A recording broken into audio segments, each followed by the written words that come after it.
meat and curry, I'm your man. Cause how we all lose it is a mystery. It's like the changing of our wardrobes from a dire history. But it's the one making us not stop. 50 kilograms is all we've got to drop. La la la la, la la la la la la la la.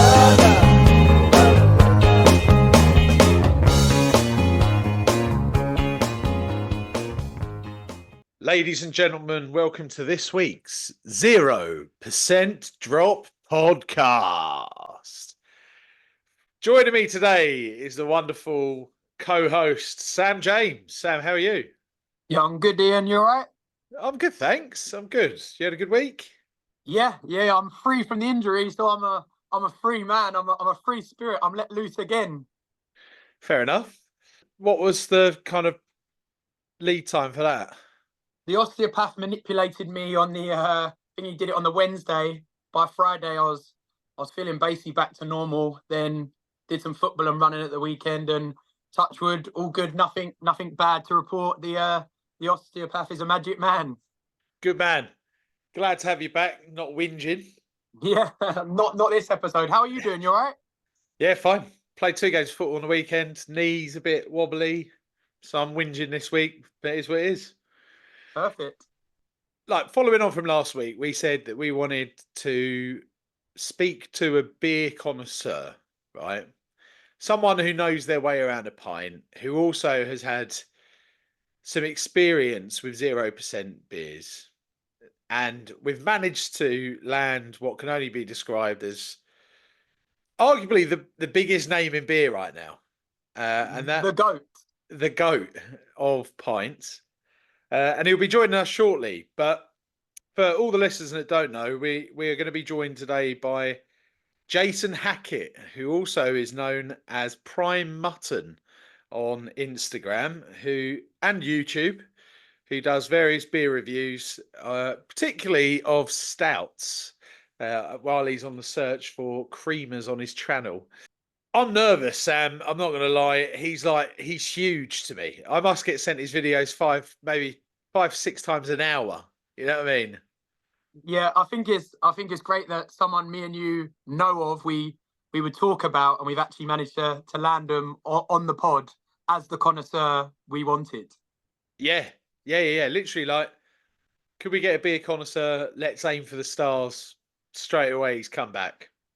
Yeah, I mean, I don't know if this was to put this in context for the listeners for if he's doing something else. We basically like gone into the music industry and landed like an Ed Sheeran straight away.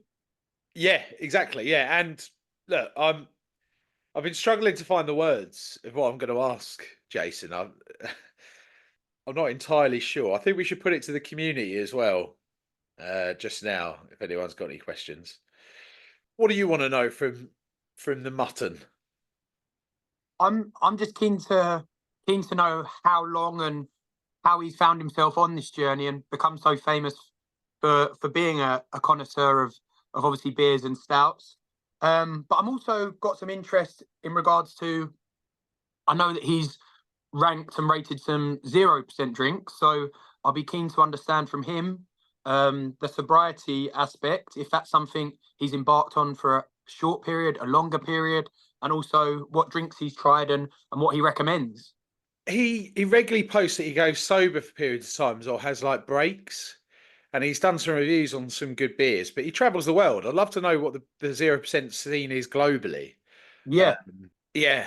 And also, a man with that palate, he must know his way around. Does he share the same concerns? And has he ever had a 0% hangover? That's the real question.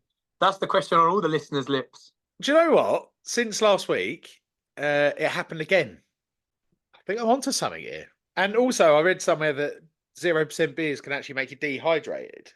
That could be the headache to it all. I think it's definitely on the hydration. It's either something with the chemicals going in or to do with how it might dehydrate you to mess up your body's natural system. That must be something to do with it. Yeah, bizarre, isn't it? Bizarre, but look, I'm super excited. He's currently traveling in Madrid. So what we're going with beer-related questions, really. I'd like to understand what he does, because I've read somewhere that he's a bridge tutor. Okay. I'm not entirely sure what bridge is. I think it's a card game. Yeah, it'd be good to understand how he couldn't have just like obviously you don't start drinking to a certain age. He wasn't born as a Guinness review man, was he? Do you know what I mean? Good to find out how he got into this lane, how he stumbled across this. Yeah. Born again Guinness reviewer. This might just be a complete hobby though, and he's like during the day he's a scientist or something like that. Yeah, I'd love to understand that. And also, I love Guinness, so I'd love to understand if it actually there's all that chat that like the best Guinness is in Ireland, but has he like been in China, let's say, and Guinness has just blown his brain and it's been as good? What does he look for in them Guinnesses? That's what I want to know. What makes a great pint? Do you think he can tell from the way it's being poured, or by the barman or bar lady, that it's not going to be good straight away? Is there something he can notice?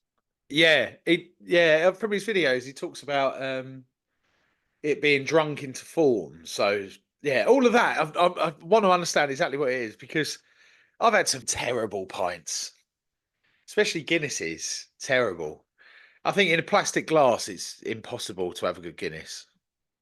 I think that's everything I want to know from him. And then like up and coming beers, 0% drops definitely. I want to know, and if he sees that market changing at all, I'd love to get his views, because he must be like very pro alcohol. Yeah, I'd be keen to know as well. If he's a fan of Guinness, what were his thoughts on Hop House Lager when that came out? And obviously that I think that's gone now, but was he a fan of that? That was quite thick, wasn't it? Yeah, If I remember right. It was like a heavy lager. yeah. I'm just excited to get him on. Yeah, I'm buzzing. I've been. I've got something for you actually. Mm. My partner, 7 months pregnant, went out on a hen do on Saturday. Yeah. Obviously, went out sober. I think she may have had a 0 gin or something, she said, and then she had a couple more drinks, obviously all zeros. Woke up yesterday morning saying that she felt like she had a hangover. Oh, there we go. So I don't know if it's a placebo effect or are these zero companies poisoning us? It's the making of the hangover. It feels like a hangover, but it's not quite a hangover. That's how I explain it. It's like the headache part, but nothing else. Yeah, is it maybe something to do with how it's carbonated or the chemicals in the gases that are going into these drinks? Because you still got the mixers when you're having the zero spirits as well. Mine was with beer, and I thought maybe because I had 1 or 2 draft, was it something to do with the fact that it's come through a draft pump that has added something to it? Or what about this? Because alcohol can be like when I was younger, I went to Magaluf and they said, oh, that alcohol's used for floor cleaning. It's like I say, oh, that's like paint stripper if it's something rough. Does it not having alcohol content not clean like the pipe bit of the draft or something? Whereas something out of that would normally be cleaned as the alcohol passes through. Oh, I know what you mean. Maybe. Yeah. Hopefully Jason will be able to answer that for us. Yeah, maybe. And if he doesn't, yeah, we'll just cut the pod. He's in trouble. Yeah, there's definitely something in it. On Saturday, I'm going to try and drink 6 0%. Okay. And I'll report back if I get a Zang-over. Zang-over? No, that doesn't work, does it? 0 hangover. Yeah, I've got a few people coming around Saturday, so on a little 0 sesh, I think. Is that football or no football? No football. Oh. No football. I can't play as well. My knee's like swollen. Was 2 games in the weekend overdoing it? I played less minutes than a full game. But yeah, I've got a problem with my hamstring at the moment. It's driving me nuts. So every time I play, it feels like my hamstring's going to snap. It doesn't. It just leaves me with another extra injury every week where I'm overcompensating. So still out doing the walking though? Yeah, I'm going to hit the pave in a minute, actually. Yeah, should be good. Jason, hello. How are you? Good. Enjoying Madrid, even though this morning was a bit of a hassle. Yeah. How long are you out there for? Till tomorrow, and then I'm going to Ireland on Wednesday. Nice. Are you over there for? Is it Man City playing this week over there? Are they? I went to the Lisbon game last week, and I came A to play a bridge event here, and B to sort out details for my own bridge event next summer because I've had to move the date and all sorts of things, and so I've had to rebook the place where we play. Fair enough. We have started the 0% Drop podcast. Why? Because Sam's been sober for what, 2 years now, Sam, right? Yeah, just gone over 2 years now. And I am a part-time sober person who loves going in and out of boozing, to be honest. And we found it really hard to navigate sobriety in the early days and felt that like British life is very pro booze and everything's about boozing. So the idea of the podcast is just to talk through kind of sobriety in general for us, but also get an understanding of what 0% beer is like, to be honest, because there is some truly awful 0% beers and 0% wine. And we reached out to you because we'd love to get an understanding of what your kind of views are on alcohol in general, but also we've seen a few reviews of 0% beers from you, and we know that you're a experienced palate in the beer world. So where would you like to start, Jason? Well, first of all, talking about alcohol and its effects on British society, and my view is that it is a very, very dangerous drug, and a lot of people lose control. They become dependent on it. I've seen it firsthand, and even those who aren't fully dependent on it, I mean, you see British holiday makers, it's all about, they've got 2 weeks where they don't have to go to work, and they want to fill every moment of that drinking alcohol, usually cheap beer or gin or whatever they want to drink. And it seems to me that there needs to be a bit of a sea change here, that you enjoy the flavour of the beverage you're drinking rather than just drinking alcohol for the sake of it, because that's what most people do.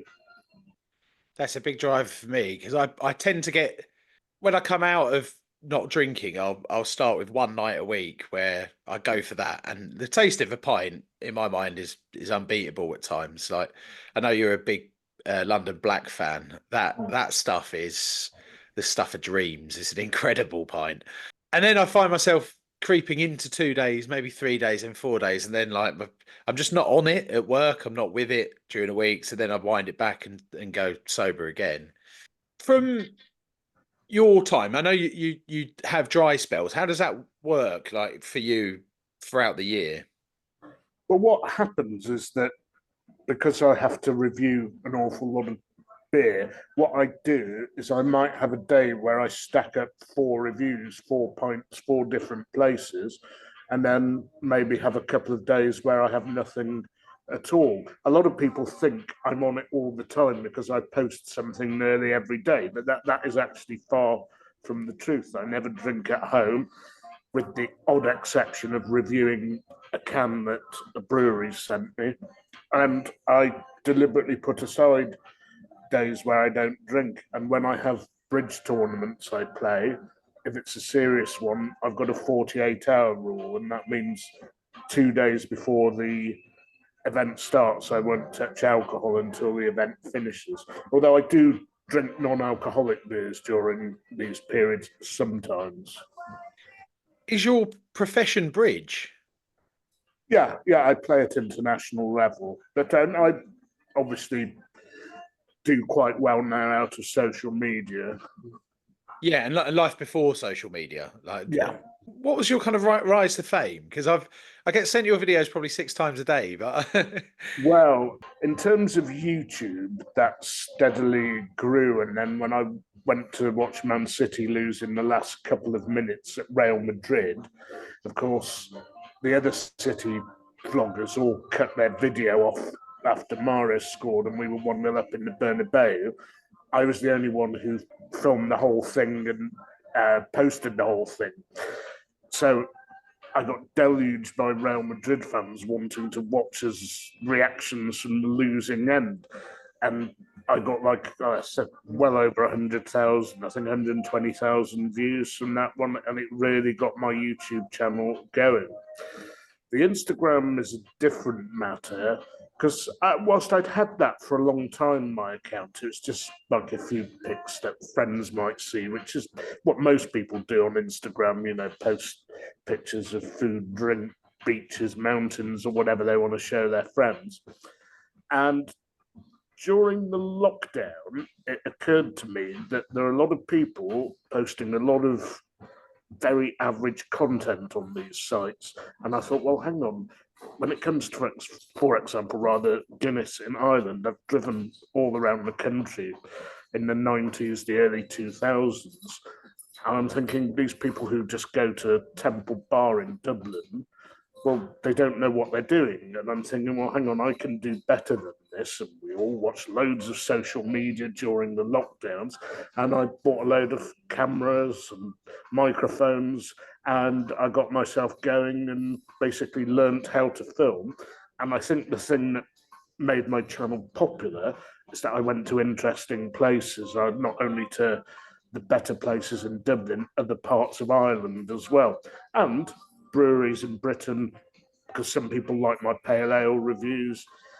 So I think basically I've got a better story to tell than most, and that's how it all took off. And I like to give it a bit of oomph when I'm presenting. I think your reviews are brilliant. I've got tons of questions for that, though. Where is the best Guinness? The best one I've had was at the Gravediggers in Dublin near Glasnevin, not sure how to pronounce it, cemetery. They really get it spot on. They've got like a ton of things right. I mean, no coffee and tea in the dishwasher, cooling system near the tap, very short lines, valves all correctly screwed in the right places. It's like getting a million things right to get that pint right. And even they occasionally dip a bit because kegs can vary. But the worst pint I had in Dublin, by the way, and the worst one I had in Ireland, is at the Guinness Storehouse. They serve you a shocker of a pint at the top. And my good lady, who doesn't drink, gave me her ticket. So I had tried a Guinness Zero as well. And the Guinness Zero was the winner there. Oh, really? Yeah, it's a better point at the Guinness Storehouse. How do you rate Guinness Zero? Is it? I think it's one of the best non-alcoholic beers out there, actually. It's hard to find it on draft.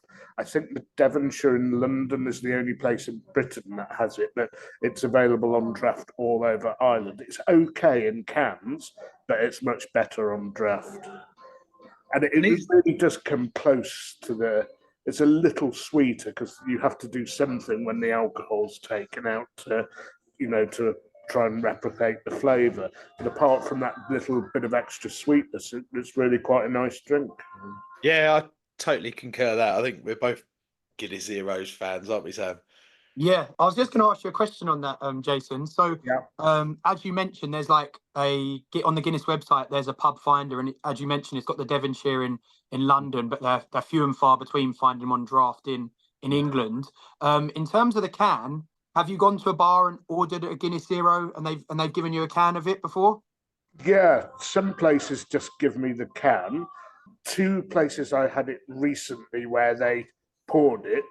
The box in Birmingham made an absolute hash of pouring it. Yeah. And the station in Didsbury, South Manchester, which I feature a lot, I was doing some cameos, like these birthday wish things, and some people wanted it over a pint. I didn't want to drink, so I did it over a zero. And what they do is they open the can, put the glass on top, and then turn it round, and that's apparently the best way of pouring it. And you get the creaminess and the right size of head that way. Yeah, because I was going to ask on that. Basically, me and Ian were discussing on the first episode of our podcast, we were saying that in a lot of bars you go to, because it's a zero, like normally you get the Guinness on draft, whereas there they just give you the can and expect you to pour it yourself. It's like it's not included in the price, which I think is crazy. And do you know what I mean? I don't work in a bar, so it'd be difficult enough to pour my own pint that's obviously got alcohol, let alone a zero one that's got a widget in. Yes, yes. It would be better if bar staff were trained to do it properly, because if you can do it as they did in Didsbury, it actually improves the flavour of the drink. Yeah, I'm I'll gonna be have to keen. give I'll that a be go. keen to go to the Guinness Storehouse to try one though, because obviously they say that Guinness is best in Ireland. So surely Guinness Zero will be best in Ireland rather than travelling over to London in a can. Yeah. I've had it at a number of pubs in Ireland as well, and I've enjoyed it, because when I finished doing my reviews there and I'm on my way home, I'm more than happy to order one, because I'll have consumed a lot of alcohol whilst reviewing, and then I'm pretty disciplined about switching off when I've fulfilled my duties, and so Guinness Zero is an excellent choice in Ireland. Outside of Ireland, where's the next best Guinness? It's a good question. It's definitely in Britain, and there are 4 places for Guinness that I like going to. The station, as I mentioned, in Didsbury, Mulligan's of Manchester, also in London, the Old Shillelagh in Stoke Newington, and Sheephaven Bay in Mornington Crescent near Camden. Okay, yeah, I know that on the Northern Line, I think. And they are very good, and a lot of people insist that the places in the centre, I don't want to say bad things about bars, but some of the famous bars in the centre of London, well, they are better than your average pub, but they're not, up to the hype that they're given. Is that a volume thing though? Because obviously serving a lot of Partly people. that, it's partly how you look after it. I mean, just to name the Devonshire again, and it is better than most places in central London. They have the right gas. They have a fantastic gas supply, 8218. They've got the Zero on tap. They've got loads of taps, and I don't understand how they don't get it quite right. But it's unfortunate, really, because it seems like they're trying to get it right, but it's just not as good as it should be, given all the things they do. I don't know whether they have a problem with long lines or something, but something is holding back the Guinness there. And out of your experience of 0% beers, what do you think's up there? Like we're still relatively new to the 0% market. We've drunk all of the kind of household brands like Peroni and this sort of stuff. And we've got relatively mixed reviews of them. I think your comments about it being a bit sweet is definitely apparent in all of that. Yeah. But what's your kind of top 5 0% beers, maybe? Well, for me, the one I like, except Guinness Zero, which I think is the best, Lucky Saint. Have you come across that? It's actually 0.5% alcohol. Yeah, we both drunk that. Yeah, I really like that one. And I think the non-alcoholic beers which have that tiny touch of alcohol, 0.5%, are the most flavoursome. So I've always ordered that if I see it. I'm trying to remember brands out of the more well-known brands. I like the Peroni Zero. That's quite a good one.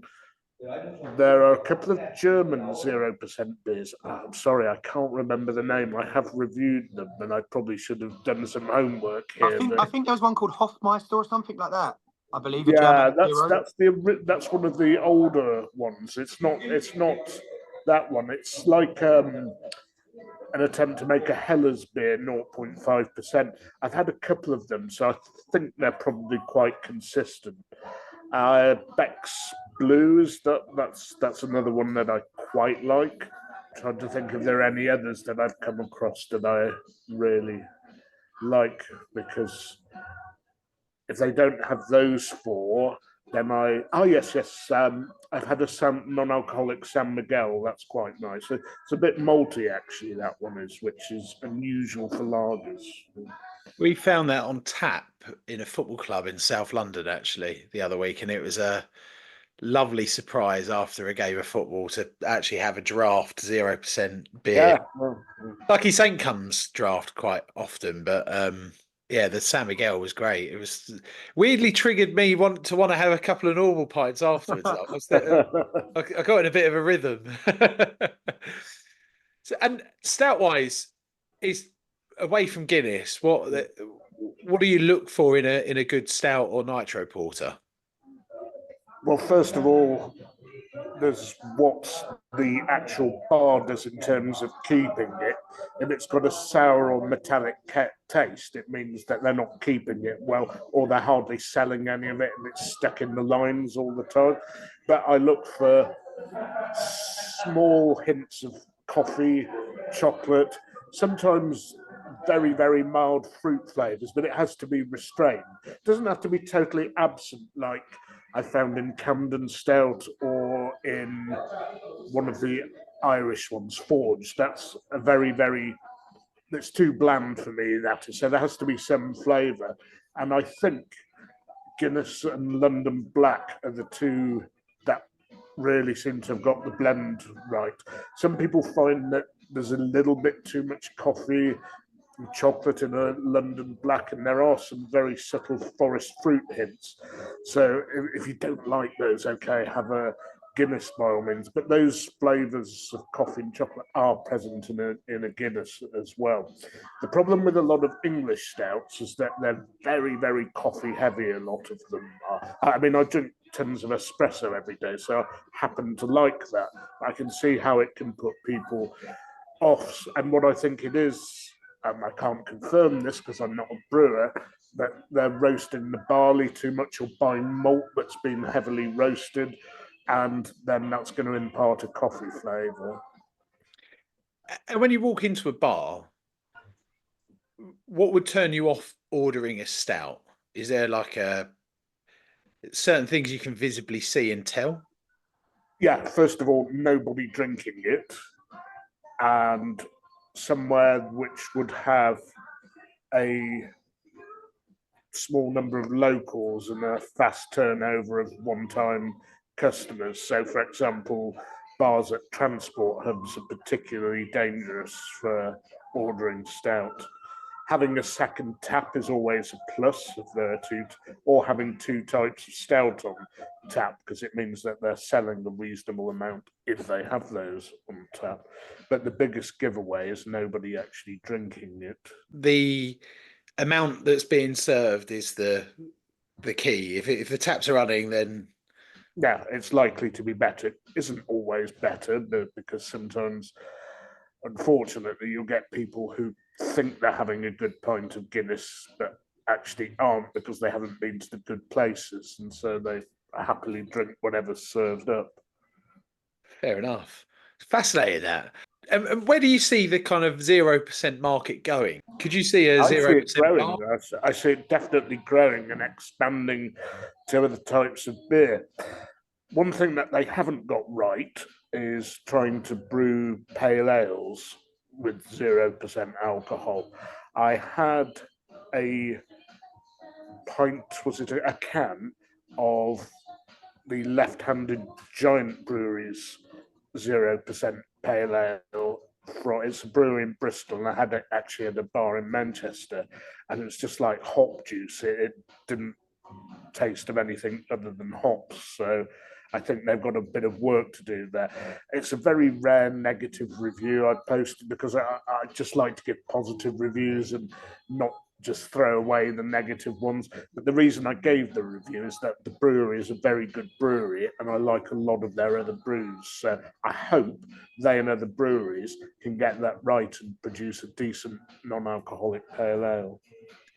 And do you see the pub scene being affected by the 0% kind of growth, or?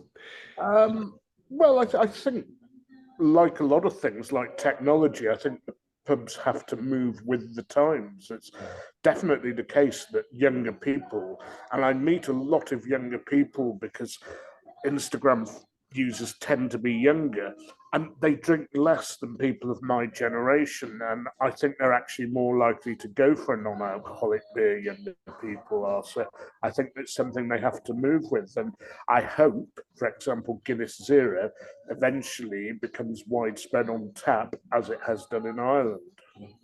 Oh, is it widespread on tap in Ireland? Yeah. Nearly all pubs have it. Not nearly all. I'd say the majority of pubs have it. That's definitely worth a trip to Need, Ireland. need to move to Ireland, I think, by the sounds of things. Yeah. Yeah, I could video a non-alcoholic Guinness pub crawl in Dublin sometime. There'll be enough places to do it. Yeah, that would be content that we'd definitely be up for. That'd be brilliant, yeah. We'll co-brand that one. Sam, have you got any questions? Yeah, I was going to ask. I know you're a big Man City fan, aren't you, Jason? Yeah. Yeah. My question to you was: so you're going to the football. Is that a time when you would see it as somewhere you would go and have a drink, like beforehand in a pub, and or when you get to the game? Is that somewhere where you go and have a drink? I usually have more than, shall we say, the recommended number of beverages when I go to the football. It's not necessary. I mean, some people like they meet at 2:00 before an 8:00 game, and I don't see how they can see the ball. Yeah. By the time they get to the stadium. But yeah, it is a popular thing to do. It's not totally necessary. And to be honest, sometimes I like to just go for a meal and have a couple of glasses of wine rather than having beer at the pub and then go to the game. And I'd say usually at the game, you're not only subjected to monopolistic abuse in terms of there only being one thing you can order, but also you get ripped off price-wise. And I would actually like to see more in-stadium offerings of non-alcoholic beer. There are some, but it's not as widespread as it should be. Yeah, that's what I was going to ask you actually. So obviously at football now, like my thing used to be going to the football. I used to meet early with my friends, and that used to be the excuse to drink right up until the games. But I was out in Barcelona in Spain, and we actually went to watch a futsal game, so like the indoor football, because there was no Barcelona main team playing. And in the stands there, it was weird. You could drink in the stands, but it was zero. So they gave out 0 cans because obviously when anything's on TV, you're not allowed alcohol in the stands anymore at the football games, as you'll well know. But if they did zeros, what would be that would be interesting if they was to serve zeros. Could you then take them out onto the stands as it's not alcohol? I think you can. A lot of countries in Europe, when I go to away games, you can actually buy not alcoholic beer all the way through the game and take it to wherever you're sitting or standing. I know Spain, Italy, Portugal, the stadiums are all dry. I think in France as well, I can't quite remember. I think any non-alcoholic beverages you can take to the stands, including non-alcoholic beer. And I believe that. Remember at Leipzig, of all places, there was quite a nice brew that was served in the city at 5%, but inside the stadium they had like a 2.4% or 2.7% version. It wasn't too bad actually, and a lot of the fans were happily drinking it. I think that's needed because if you've had a few pre-game beers, by the end of the game you're like doubly tired. Whereas if you can have a little, even one at half time to keep you going, I find that's a good rangefinder to keep the energy going. Really, the 2.7. I remember the Euros when it was in France. They were having like 0% everywhere. Yeah, because of the English bring a bad name. I think when we go somewhere, they immediately think don't give a high percentage of alcohol to those English fans because they're, because of the name or the reputation that precedes them. Yeah, drink 101% beers. Some of them still would though. I've seen some people try that, but I don't think they were successful because by the time they've drunk enough of it, they've metabolized enough of it for them not to be in whatever state they want to get themselves. But I actually often have water at football matches because if you have a lot of beer beforehand, it can dehydrate you a little bit. I mean, that's what diuretics do to you. So I just find sometimes water's nice at half time.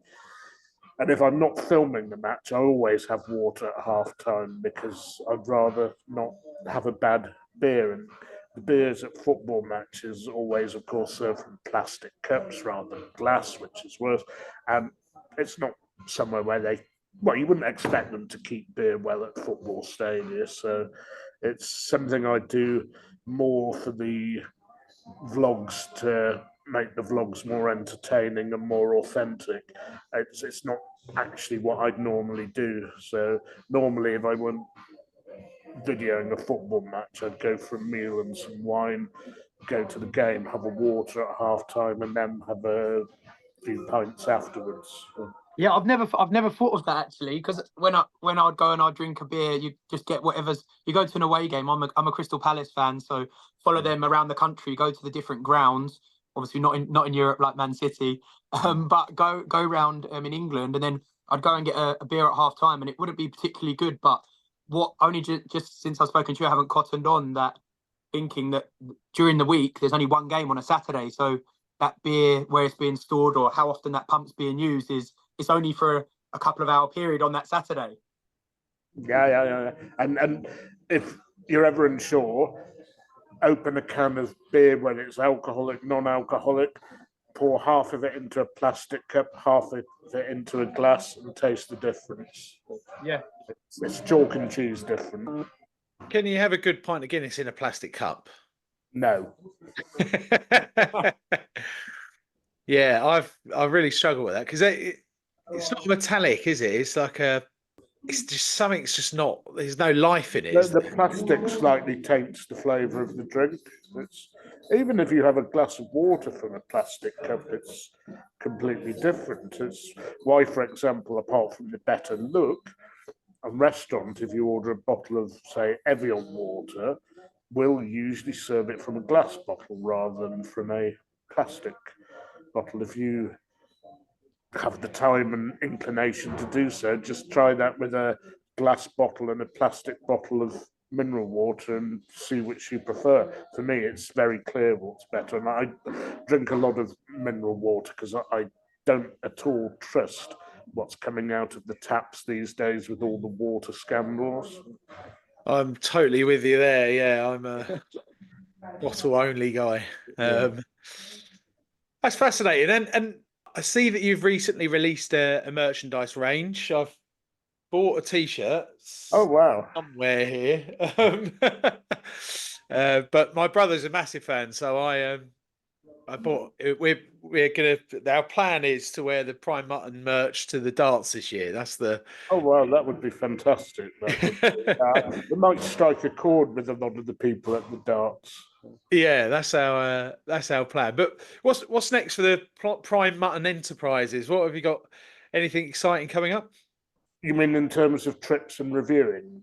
Trips, reviewing, merch. Yeah. Well, obviously, in terms of the merch, I'm going to try and add a Christmassy range, maybe a woolly jumper or something, and maybe one with me holding a pint with a one of those little red Christmas hats on instead of the pork pie hat and stuff like that. And in terms of trips, I've got one coming up after I leave Dublin on Wednesday. I'm flying off to County Kerry in Ireland and doing Killarney and Dingle and maybe Kenmare. Lovely part of the world, which I first went to in 1982. I was a 12-year-old child at that point and wouldn't have known what a pint of Guinness tasted like at all back then. But I'm looking forward to returning to these places. I've been back to both places since then, but it's always a very special place for me. And in the new year, I am going to have to go to the United States. It's a long trip, but so many followers, so many people who buy cameos off the Cameo site, so many people who buy merchandise, and so many people who contribute to the posts that I make mainly on Instagram, are from the US. So I do owe them a visit because so many of them have asked to come and meet me.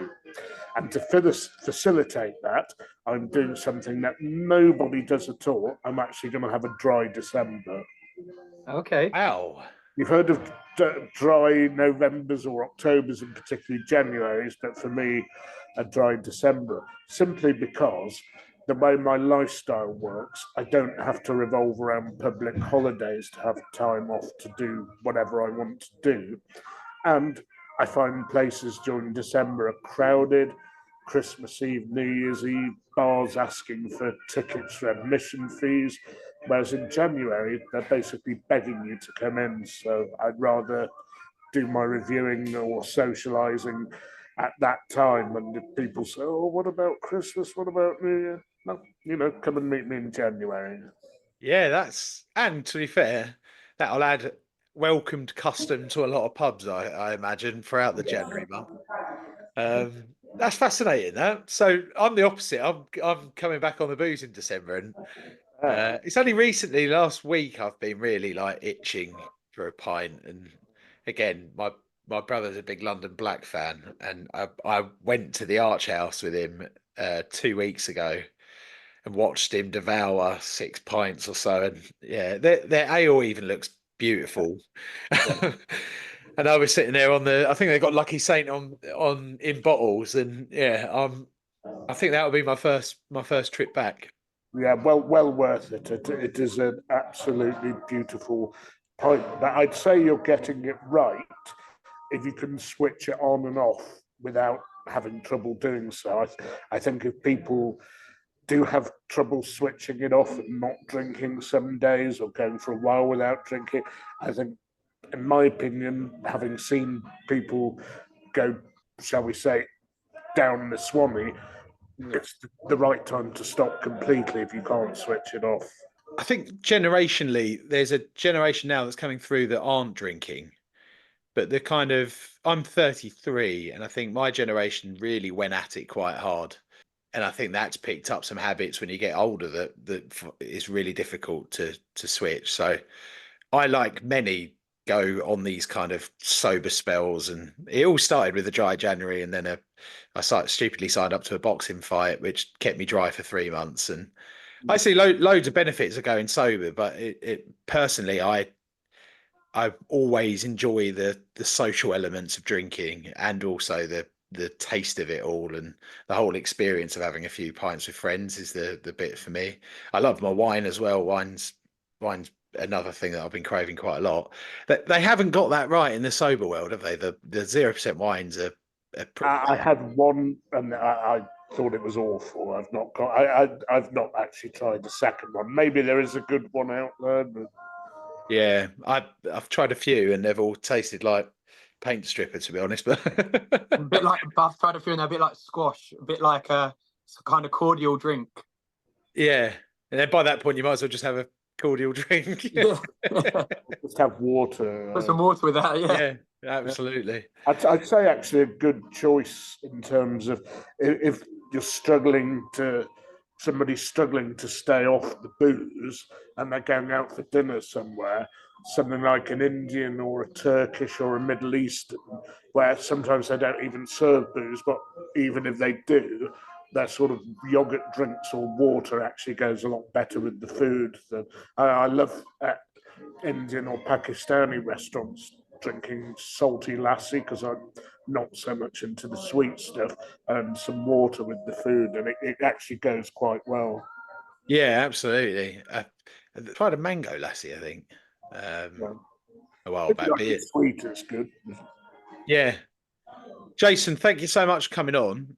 Let me just quickly check the WhatsApp community to see if there's any questions, but truth be told, I didn't leave it in there too. I think I did see one. There was definitely I think it might have been Greg who was keen to know. I think he's keen to know how you rate Guinness Zero. Obviously, question we've asked, but Guinness Zero in comparison to a normal Guinness. Would you say it's like an alternative, or would you say it's right down there as there's something that the alcohol content in the Guinness actually makes the drink a lot better? I'd say it's 85 to 90% of the flavour of normal Guinness, and when I've had it on draft, it's not had any of the the unpleasant bitter and sour tastes that you tend to get from badly served Guinness. But of course, these pints have all been in Ireland on draft, and here they've all been on cans. It might be that if a lot of places get it on draft here, they'll mess it up just like they do with the regular Guinness. Yeah. There's one other question. Will City ever recover? Is what someone's put on there. Yes, I think it might be that we don't win anything this season. As soon as Rodri went down like a sack of potatoes against Arsenal, I thought, oh no, this is terrible, because he is the one irreplaceable player. He's the glue that holds everything together. A lot of players are off form, including Haaland, and we had some poor transfer windows. Players like Alvarez not being replaced. Okay, we got Gundogan back, but he's not what he was. Walker's getting on a bit. Kevin De Bruyne's not had a great start to the season, so some, I wouldn't say major surgery, some minor surgeries needed. And I'm sure next season with a fit Rodri, it'll be a completely different matter. As it is, I know often we've come back from these situations with huge runs in the second half of the season. I don't see it this year. I mean, you can't win the league every year. Yeah, as a Millwall fan, I wouldn't even know what winning the league's like, but or playing football for that matter. But yeah. yeah, well, we beat Leeds in the week. That's a That was World good Cup win result. for I us, saw I think. that. Yeah. Jason, thank you so much. How do people get in touch with you if they want to reach out? On Instagram, my handle at Prime Mutton, PRIMEMUTTON 2000 ABFR. I usually respond to messages. As long as they're not unpleasant messages or comments on my posts, I usually respond. If I don't, it's because I've not noticed it. I have a YouTube channel called Prime Mutton, and you can comment on there, although the comment that I would make would just be a response to the comment rather than an actual reply to a message. So Instagram is the best forum to get a hold of me. And I'd also like to point out, on my website, primemutton.com, not only do I sell merch, I do a written blog, which is completely free to read. So if you're not interested in buying the merch, there's still something interesting worth reading on that. And where did the name Prime Mutton come from, quickly? It was a nickname because I was always good at choosing the right foods and drinks, and unless I'm in a country with locals who might know better, people just hand the menu to me. And actually in Spain, where I am now, even Spanish people hand the menu to me to order. And I've always had a bit of a pot belly, and mutton and prime, it's a bit of an oxymoron because mutton can't be prime, and so that's how it came about. Spanish foods is the best in the world, so I hope you have a great rest of the trip, and thank you so much for coming on, Jason. You're welcome. Thank you, Jason. Good to speak with you. And yeah, if you do try any zeros over dry December, or any time you try any zeros in the future, we look forward to seeing your posts. And I will post any tasty non-alcoholic beers that I end up drinking. Good man. We're going to start. Yeah, we're going to start a leaderboard, so it'll be good to have the Prime Mutton rating for any ones that we put in there. Excellent. Good man, Jason. Have a great trip. See you soon. Okay, thank you. Cheers. Bye bye. Cheers. Bye bye.